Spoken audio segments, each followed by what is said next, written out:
Hey there, folks. Let me tell you about the wildest ride of my life, not in a cockpit, though I got there eventually, but right here on the ground, in a world that didn't want me to win. My name's Lena Brooks, and 20 years ago, my dad, Dr.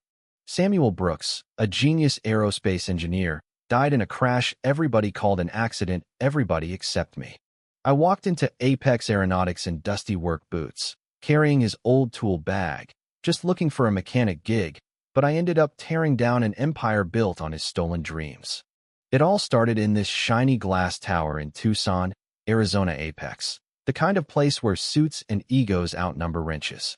I'm in beat-up overalls, sticking out like a sore thumb, and the receptionist gives me this look, like I wandered in from a junkyard. "Mechanic job, huh?" she says, smirking, but I keep my chin up, because Dad taught me the only thing that matters is what you can build. They send me to Hangar 9, where Apex's pride and joy, the Falcon Z, is supposed to wow some big-shot investors. Except it doesn't. Mid-demo, the engine chokes, lights flashing, suits panicking.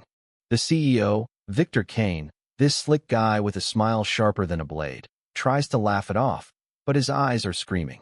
His lead engineer's fumbling, and the investors are shifting like they smell a bad deal. That's when Victor spots me, the nobody in overalls, and decides to make a show. "Hey, grease monkey," he calls, loud enough for the whole hangar to hear. "Think you can fix my multi-million-dollar jet?" The room laughs. They're waiting for me to crash and burn. But I've seen those engine readouts before, in Dad's old notebooks. I step up, heart pounding, and spot the issue of fuel valve jammed, choking the airflow. For minutes, a wrench, and some rewiring later, the Falcon hums like a dream. The hangar goes dead quiet. Victor's smile freezes, and I swear I see a flicker of fear. He didn't expect me to succeed, and he sure didn't expect me to know what I knew, that the Falcon's guts were ripped straight from my dad's designs, the ones he was testing when his plane went down. From there, it's war. Victor plays nice, offers me a consultant gig, but I'm not dumb. He's keeping me close to keep me quiet. The hangar's a snake pit. Engineers like Carl Vance, Victor's right-hand man, sneer at me, call me a diversity stunt. But I find allies. Nate, a young tech who's got my back, and Priya, a sharp coder who smells the same rot I do. We dig through Apex's archives after hours, and there it is, blueprints from 2003, Dad's signature all over them, mirrored in the Falcon's core systems.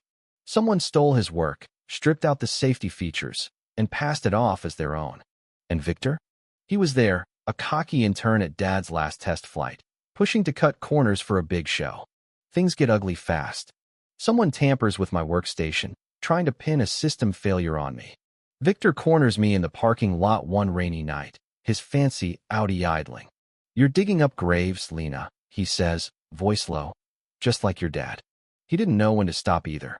I stare him down, rain soaking my jacket. "You saying he crashed because he wouldn't play your game?" His laugh is cold.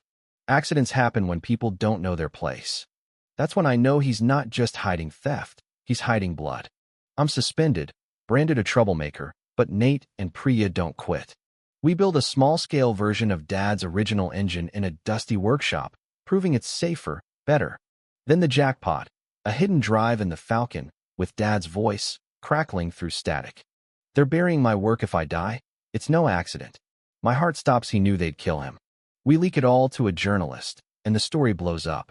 Hashtags, protests, Apex's stock tanking. Victor bolts to Dubai, but the truth doesn't need him to stick around. At trial, I play Dad's last recording, him begging Victor not to gut the safety system. The jury's faces say it all. Victor's done, sentenced to 30 years for fraud, theft, and manslaughter. 6 months later, I'm in the cockpit of the Samuel 1, the plane we rebuilt from Dad's vision. It's his 65th birthday, and I'm flying it, showing the world what he dreamed of: safe, brilliant, unstoppable. The sky feels like home, like he's right there with me. Apex is now Brooks Aerospace, and I'm running a mentorship program, teaching kids who look like me that they belong in the sky. Last week, I met a girl, Amara, sketching planes in a classroom. "My teacher says girls don't do this," she whispers. I hand her a pin, my name, her future. "Prove him wrong," I tell her, and her eyes light up. But here's the thing: justice isn't clean.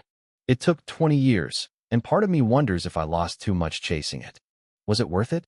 To reclaim a legacy, to right a wrong? I think so, but I want to hear from you. What would you risk to stand up to a giant? Drop a comment. Share your story. Let's talk about what it means to fight for what's yours.